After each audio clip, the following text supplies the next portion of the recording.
I actually studied literature and history, but felt this pull to the curiosity for all the embedded information in the built environment. So rather than look for stories in books, I ended up in a career where I looked for stories in bricks and mortar.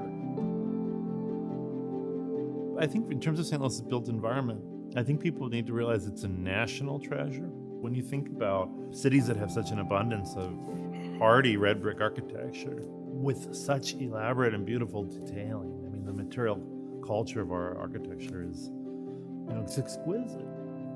But layout, style, or, the arrangement of houses, the relationship to the street or to each other tells us stories of class, tells us stories of transportation, technology, evolving ideas about landscape. And in St. Louis, we also have this history of embedded racism and this oppression of mobility and inhabitation. Unfortunately, a lot of the tools for urban renewal are tied to the built environment being, designated as a historic place. So if it can't achieve that designation, financial incentives, historic tax credits aren't available. Sadly, this is where it's like if you pick the mainstream preservation approach and you say, okay, well, we can't make this area in North St. Louis Historic District, but we'll make this area in South St. Louis that has all of its buildings and the park looks like it did in 1890. We'll put this in the National Register of Historic Places. You just keep repeating the same historical injustice because it's not an accident that one end of the city looks like this and the other looks like the other. It's like this is intentional. It's a deliberate record of again, racist redlining practices, denial of credit, the accumulation of the deprivation of resources in one side, and the general provision of those resources in another.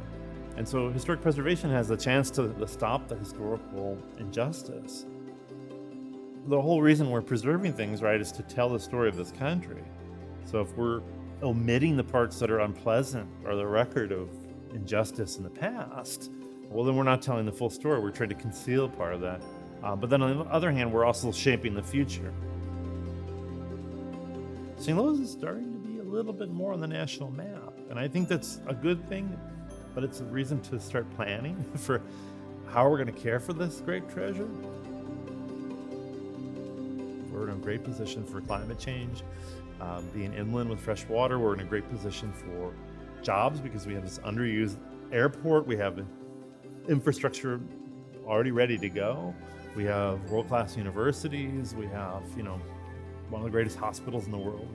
The whole half of the city is being, kind of left to deteriorate and has already suffered great historic injury. It's been completely unjust, and we have to work on that. And more than just words, but deeds. We got to work on everything it takes to get people to tackle these vacant houses, to turn them around, get the resources to stay in the other houses that are occupied, and also to build whole neighborhoods that are healthy. That's preservation, it's economics, it's social support, it's the schools, it's crime, it's everything. But I don't think St. Louisans should really overlook how important it is that we have the architecture that we have.